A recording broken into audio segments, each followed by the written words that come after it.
Okay, so last one, season 1, episode 3, ran a little bit long.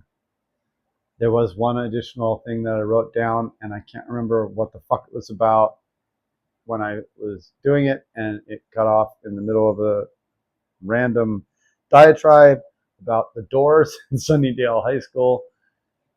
Doesn't matter.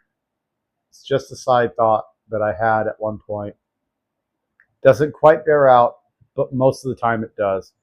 Anyway, season 1, episode 4, Teacher's Pet. Gonna try my best to get this done without fucking going over again for the third time in a row.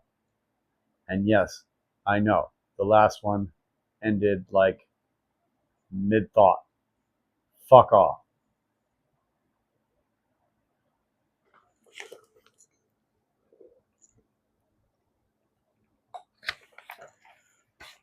Ah. Oh my God, I was worried. But no, there's only like 6, 7 comments about this one. Teacher's Pet, season 4. That's why. It's the one with the bug lady. And it was like part of the genesis of the Xander is behind everything thing, because he does, whether he acts like he likes it or not, he does end up being the focus of the attention of like most girl of the week characters, you know, because there's monster of the week, and most of the first season is monster of the week, where it's like there's some creature and they have to deal with it, and it's a unique situation and it never comes back, and there's like whatever, and I'm just realizing the shadow of me in the background. I see, this is why I need help. I have no gift for the technical aspects of filmmaking. I write so much, and I have ideas and things, and I try to put them into action, and I use the machines, and the machines laugh at me and say, ha ha ha, Emily, you are definitely cult of ecstasy material, but you'll never use a machine the way you want to. Anyway, Teacher's Pet. Xander is King Pathetic. The king of pathetic. Yes. Oh yeah, the bug one. Lots of these. X-Files, Smallville. Ugh. There were so many shows around this time that were like this. Very much monster of the week. Oh, by the way, here in this series, I'm not gonna like try and focus on my appearance much, but I thought I found these earrings, and they're like 2 different earrings, and I'll have one from each set. But it's a butterfly, which symbolizes transformation, and an owl symbolizes wisdom, which I just thought was cool. At first, I just found the owl, and then I found a big hoop that I had, and I was going to do a hoop for like the circle representing all, and the owl for wisdom, like all knowing kind of thing. But then I was like, yeah, that's kind of Yahweh shtick, and I fucking, like, if that guy was real, he would suck such a big dick that like I couldn't like even want to be part of that. So transformation instead.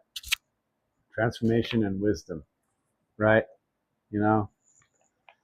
Anyway, like a druid. Druids are cool. Fuck right off, Xander. Just boring to me, sorry.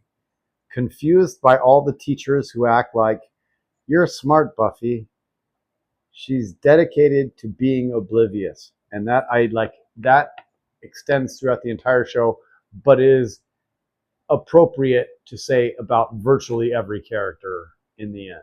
I don't think I can think of a single person who in the show who isn't like completely and utterly willfully blinding themselves to things that are going on around them just to make the plot go on, which is a definite weakness in the storytelling of the series as a whole.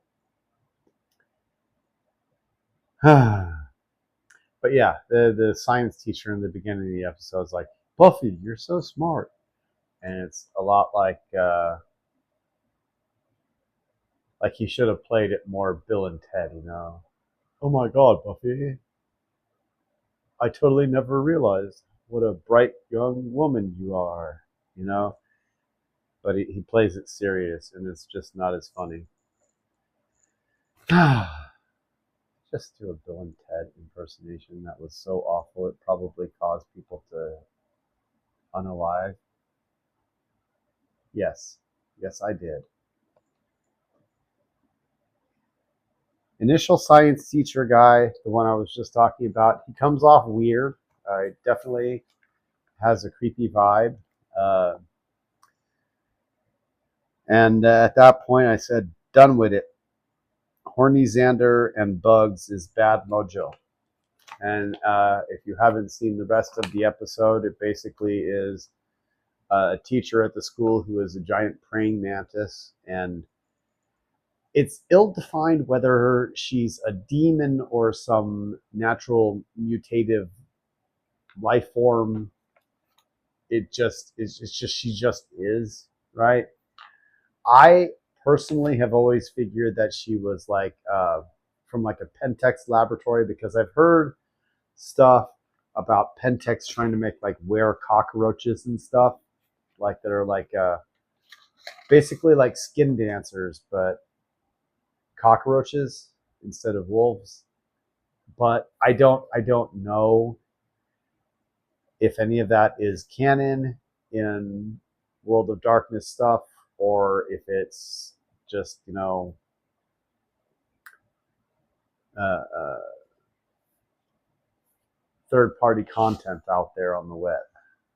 And so my assumption is that she is a naturally occurring mutation, possibly someone whose parents were really into praying mantises and corruption, and who maybe, you know, like a Bane infected their baby and turned it into this thing or something. I don't know. But yeah, she goes after virgins because, you know, virgins are, it's like, I don't even know. I don't get like all the sex stuff. I'd love to have sex, you know, if there were a woman on this planet who wanted to be with a trans woman and knew how to use a strap on, I'd love to meet them. But I'm definitely a princess. Sorry if that bothers you. Anyway, yeah, and she collects them, puts them in cages, and plans to eat their heads or something. I don't know. It felt very, very samey to a lot of things that I had seen in that era of peak TV, the beginnings of peak TV, where, you know, you always had the monster of the week, and there was always a monster of the week that was a bug for some reason. Mantises don't frighten me, so I mean, if they had done like I don't know, what bugs scare me? Like a giant bee. A giant bee would scare me. I'm supposed to be allergic to them. Got stung by something once a few months ago, and it didn't kill me, so I don't think it was a bee. I don't know. I don't know what to think of anything anymore. But that was season 1, episode 4, Buffy the Vampire Slayer. I'll just call it the bug episode. It's a dumb episode, and, you know, as so often is reiterated in the show, women out of like 99% of the time will have no brain outside of must get a man, must get a man, must get a man.